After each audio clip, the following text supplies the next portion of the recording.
Shyam Weaver यानी black hole. ये ब्रह्मांड का एक ऐसा दैत्य है जो अपने में बहुत सारे रहस्यों को संजोए हुए है। आइए आज उसके एक एक रहस्यों की पड़ताल करते हैं और ब्लैक होल के बारे में विस्तार से चर्चा करते हैं। ब्लैक होल के बारे में दुनिया के सामने सबसे पहले अपने विचार प्रकट करने वाले वैज्ञानिक थे professor John Mitchell. Mitchell Cambridge university में एक अध्यापक थे और उन्होंने ब्लैक होल के बारे में अपने विचार सन 1783 में रखे थे। उनके बाद सन 1796 में फ्रांस के एक वैज्ञानिक पियरे साइमन ने अपनी पुस्तक the system of the world में ब्लैक होल के बारे में विस्तार से जिक्र किया। ब्लैक होल एक ब्रह्मांड का ऐसा पिंड है जिसका गुरुत्वाकर्षण इतना प्रबल होता है कि उसके पार रोशनी भी नहीं जा सकती और अंतरिक्ष में उसके आसपास या उसके गुरुत्वीय घेरे में आने वाली हर चीज ब्लैक होल निगल लेता है। सिर्फ इतना ही नहीं, ब्लैक होल के जितने नजदीक जाते हैं उतना समय का भी प्रभाव कम हो जाता है और ब्लैक होल के घेरे के अंदर तो समय का कोई अस्तित्व ही नहीं है।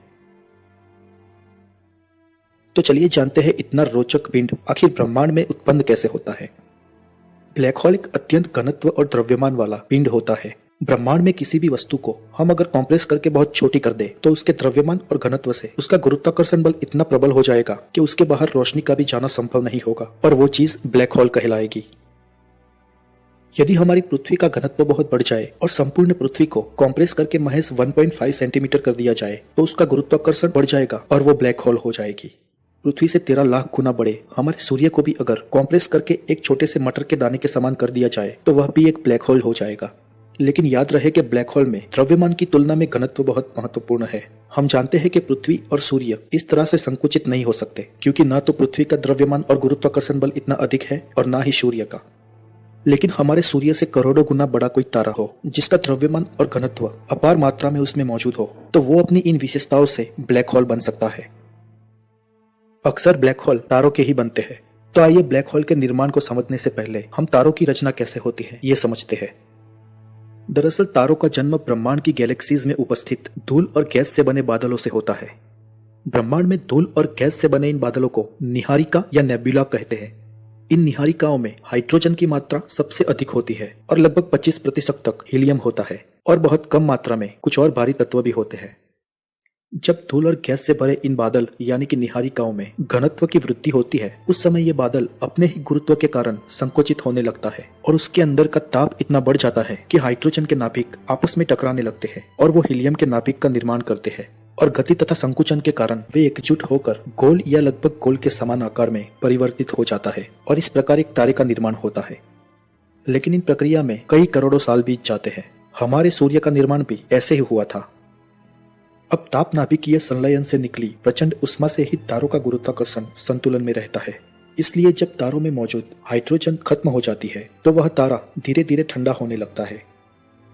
अब अपने ही ईंधन को समाप्त कर चुके सौर्य द्रव्यमान से 1.4 गुना द्रव्यमान वाले तारे जो अपने ही गुरुत्वाकर्षण के विरुद्ध स्वयं को नहीं संभाल पाते, ऐसे तारों के अंदर एक विस्फोट होता है जिसे सुपरनोवा कहते हैं।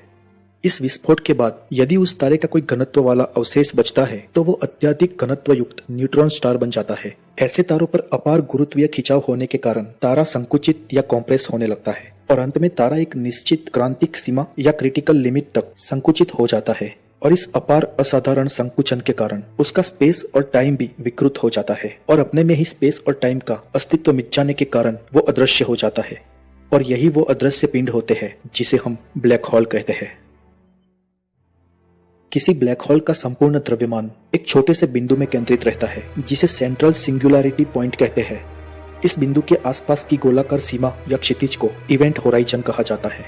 इस इवेंट होराइजन के बाहर प्रकाश या कोई भी वस्तु नहीं जा सकती और जहां पर समय का भी अस्तित्व नहीं है।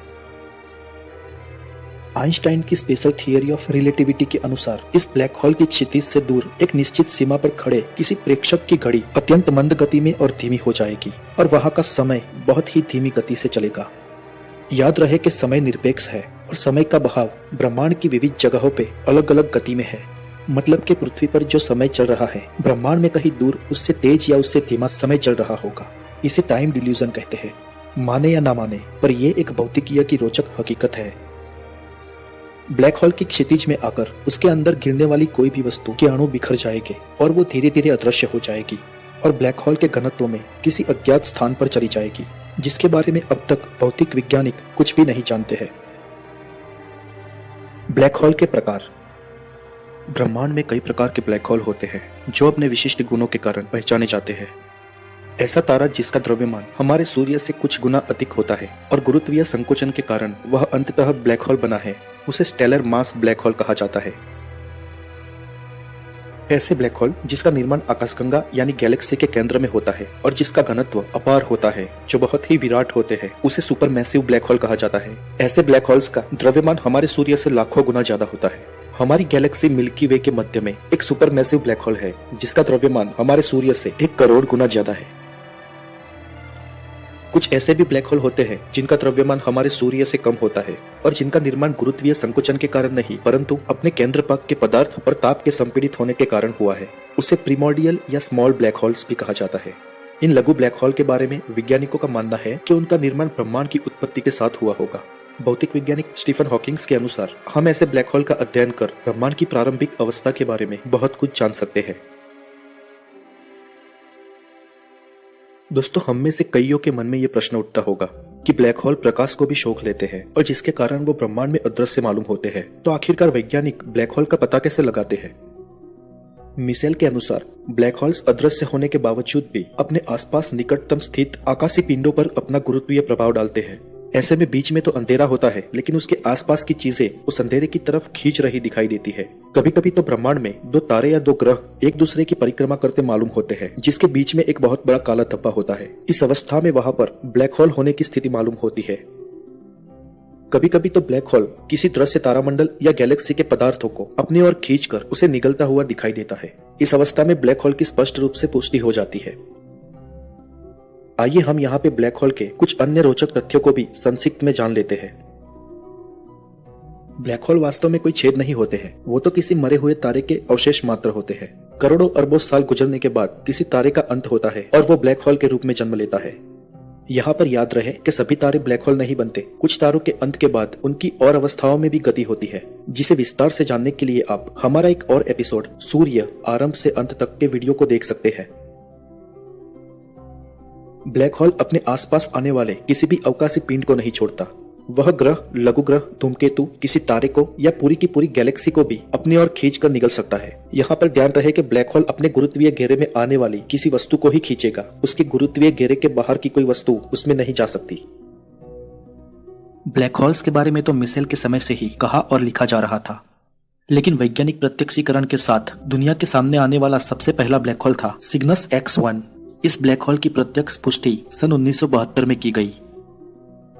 साउथ यूरोपियन लेबोरेटरी के वैज्ञानिकों ने अब तक खोजा गया सबसे विशाल ब्लैक होल ढूंढ निकाला है। इस ब्लैक होल ने अपनी मेजबान गैलेक्सी ADC 1277 का 14% द्रव्यमान अपने अंदर ले रखा है। वैज्ञानिकों ने अब तक ब्लैक होल के बारे में बहुत सारी जानकारी प्राप्त की है और उसकी खोज के अनुसंधान में कई सारे प्रयोग हुए हैं और आगे भी होते रहेंगे। आशा है आपको ये एपिसोड पसंद आया होगा। अगर आपके कोई प्रश्न हो या कोई सुझाव हो तो हमें जरूर कमेंट करके बताएं।